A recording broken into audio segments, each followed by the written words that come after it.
여러분, ESG란 단어 혹시 들어보신 적 있으시죠?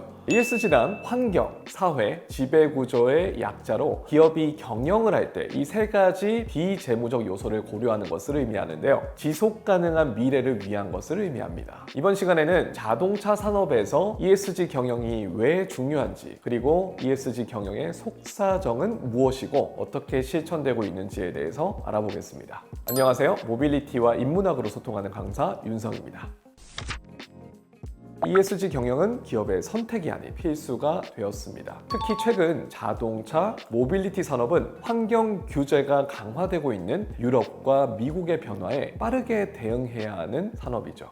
우리나라의 예시로는 현대자동차 그룹이 1995년에 남양 연구개발센터를 개소해서 지금까지 전기차를 지속적으로 개발하고 있는 것도 ESG 경영의 큰 줄기 중 하나라고 보시면 되겠습니다. 미국과 EU 등 주요국이 2050년까지 탄소 중립을 선언하기도 했고요. 우리나라에서는 2025년부터 4등급 경유차의 서울 사대문 운행이 제한될 예정이죠. 이런 요소도 ESG와 관련된 환경 규제 중 하나라고 볼 수 있습니다.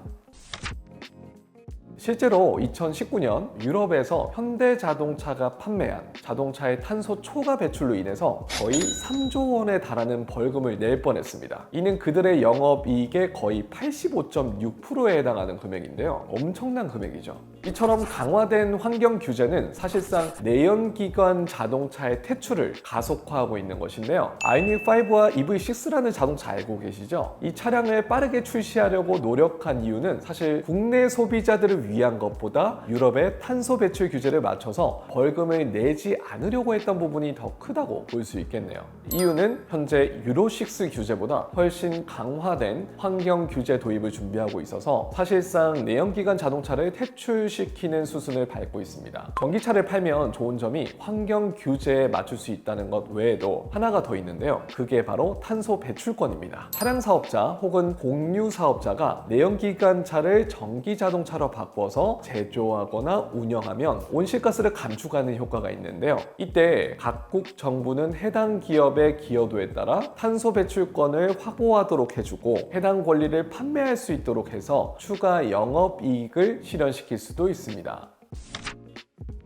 앞서 말씀드린 것처럼 자동차 산업에서 ESG 경영을 실천하기 위해서는 전기차 생산이 필수입니다. 최근에는 제조사뿐 아니라 자동차 부품업체도 ESG를 적용하고 있는데요. 이에 따라 자동차 부품 소재도 친환경적으로 변화하고 있으면서 바이오, TBV, 바이오 페인트, 재생 플라스틱, 친환경 처리된 가죽 등 다양한 친환경 소재들이 사용되고 있습니다. 자연은 우리에게 분명한 메시지를 보내고 있습니다. 자동차 산업도 이에 적극적으로 대응해야 하는데요. 전 세계 이산화탄소 배출의 9%가 자동차에서 나온다는 사실을 고려해보면 친환경차 생산은 더 이상 선택이 아닌 필수가 되었다고 말씀드릴 수 있겠습니다. 자동차 산업은 생산, 사용, 폐기까지 모든 과정에서 온실가스를 배출하는 산업이기 때문에 이 부분이 더 중요하다고 말씀드릴 수 있겠네요.